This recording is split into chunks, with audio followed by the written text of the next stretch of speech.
Hello everybody and welcome to the United Stand. Let's talk about why Frankie de Jong is the one for Eric Ten Hag and Manchester United. I think that we've got so much conversation about fees and when it's going to happen, and actually let's bring it back to why it is that Eric Ten Hag wants this player. Because basically the lad does the lot and will make every midfielder we've got look incompetent, even though they do that for themselves most games. He really does have the lot, and I think also there are some misconceptions about what Frankie de Jong is. I see time and time again people talking about him being a CDM. This is not the case, and as this quote from Eric Ten Hag will say on the screen now from 2019, speaking about Frankie de Jong, he leaves the middle of the pitch too often for that. And if you don't give him the freedom to go forward, you won't get the best out of his game. That's Ten Hag 2019 talking about Frankie de Jong as a midfielder, as a CDM.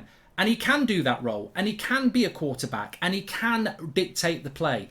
But also, he's about progression, he's about creativity, and that's what Eric Ten Hag is talking about, and that's what I talk about and other people are talking about if you actually watch Frankie de Jong play. Now, people will wander back to the team of the team that did well in the Euros, the Champions League that Ten Hag managed with Frankie de Jong at Ajax. And they'll start talking about things like, oh, you know, Frankie de Jong, he was playing as a CDM in that team. But he wasn't playing as a CDM in that team, not in the traditional sense. We think of a CDM at Manchester United and we think of this deep line where Matic drops in and plays as a centre-back and then patrols in front of the back four. Ajax and the way Ten Hag plays predominantly is as a pivot. Now, one might have more defensive responsibility than the other, but effectively it is a pivot. And remember, even this representation of it on the screen is not actually correct. The way Ajax play and the way he'll want to play is actually moving that line higher. And by moving that line higher, you then see what happens with somebody like de Jong is that he's very high. He's not here. He's not doing this. He's high, and this is where he causes the most damage. He's a progressor of the ball. He's a dribbler of the ball. He's a creator, and from this sort of situation, he's easily poised to make passes into Sancho or whoever's playing off the right, Bruno, or move forward into that space himself. These are things you need to take into account when you think of Frankie de Jong, you think of Eric Ten Hag, and you think about what he's going to try and achieve at Manchester United. It's a higher line and it's a midfield too.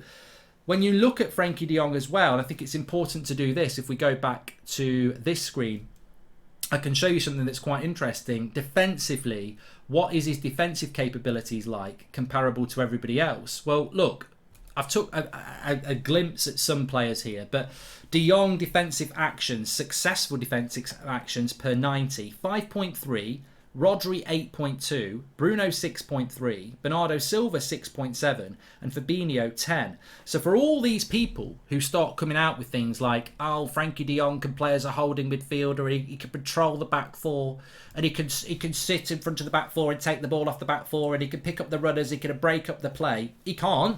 He can, because he's a brilliant footballer and he can take the ball and he can dictate the play, but you are going to lose something, well, two things that are huge about Frankie de Jong. His ability to progress the play and ability to create. And if you stick him in that position where he is just sat there in front of the back four here, then you're not going to get any of this. You're not going to get any of this, because if he does all that and he's meant to be here, that defence gets exposed, which is why you're playing a midfield too under Eric Ten Hag. And it's why you won't be playing as a CDM. And it's why some people really need to open their eyes up to the fact that that won't happen with Manchester United. It won't happen.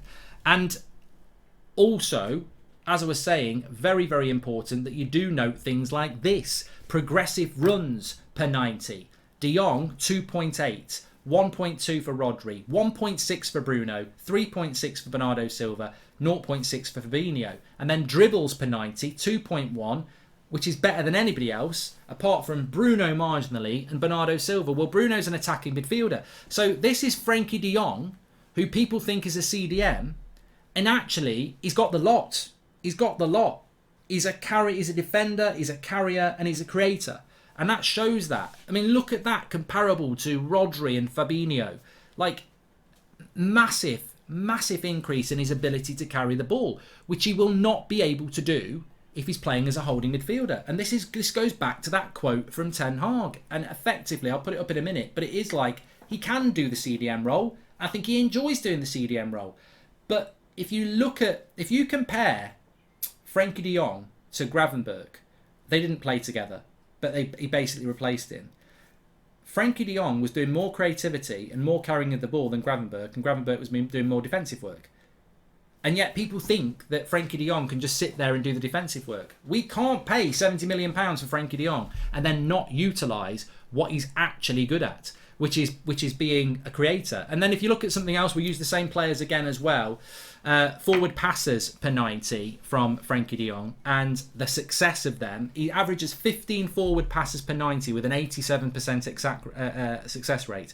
Now, Rodri does a little bit more from CDM, but he's not as accurate. Bruno does the same, but is way less accurate with 66%.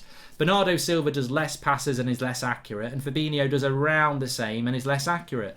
I mean, does that not tell you that Frenkie de Jong would be wasted as a CDM? His passing and his success rate with it forward, you want that high up the pitch. Because if you stick him in the position where he's just going to be, sat dictating the play from here with a success rate of 87% when he passes forward, you want him here. You want him in these situations. You want him pressing high, you want him winning the ball back here, and you want him creating with those forward passes here. Because I tell you what, if he's playing 15 passes forward per game with an 87% success rate from here, we're going to create and score a lot of goals. If he's doing it from here, most of those passes are going to go to Shaw or to Fred or to Bruno, who then is going to have to create. But if he's here, he's going to be the creator because he's further forward in the pitch. So look, yes, Frenkie de Jong can play here. Of course he can play here. He's a very, very intelligent player. But we need him to play here. We need him to play in a pivot, and we need him to be part of that press, carrying the ball, dribbling the ball. And this is one of the things about Frenkie de Jong as well, is that if he receives the ball in this situation, he can pass it into Fred, he can pass it to the right back, but if the space is there, he can carry the ball, he can dribble the ball. And that's quite a unique thing for a midfielder. So I think what I would say about Frenkie de Jong is that when you look at this player, if you know this player, you get quite frustrated by people who say, well, he's a CDM. I'm telling you now, Mark, he's a CDM. He's going to sit there, take the ball off the back four and shield the back four. For one, that's not how Erik Ten Hag plays anyway. And for two, you're missing two. I would actually say Frenkie de Jong is a very good presser and he can tackle. But the best things about Frenkie de Jong are his creativity and his carrying of the ball. And basically his possession of the ball. He's a player that will have the ball under pressure, play a pass, or he'll carry the ball, or he'll dribble the ball. And that is really important for Manchester United because we're bad at that. We're bad at possession. We're bad at creativity. We're bad at keeping the ball under pressure. He's good at all those things. He is not the player that you want to stand in front of your back four and just be a CDM like Matic. You want him for £70 million to be running that midfield. And that is why I think we need to bring a defensive-minded player in.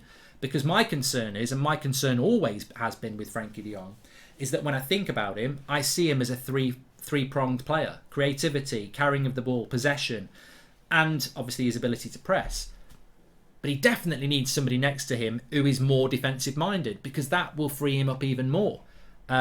It's going to be very interesting what he says. But look, if you don't like what I think, let's go back to what Erik Ten Hag was said in 2019 when asked about Frenkie de Jong as a CDM. He leaves the middle of the pitch too often for that, and if you don't give him the freedom to go forward, you won't get the best out of his game, which is effectively what I've spent the last few minutes talking to you about. And I think it's important that we realise that. And it's also important, above anything else, that we realise that beyond this long deal and beyond the fee and beyond his willingness to come to United, there is a superb player there that if he can deliver his attributes to Manchester United, he will be a game changer. And this is why Erik Ten Hag wants him. And I think it's important that we do keep that in mind. And I hope you have enjoyed the video from that sense. Not only to understand what he is, but also understand why Ten Hag wants him. So I hope you've enjoyed the video. I've certainly enjoyed making it. Please smash a like on the video and subscribe. And I'll speak to you on the next live show. But I hope you enjoyed it. Speak to you in a bit.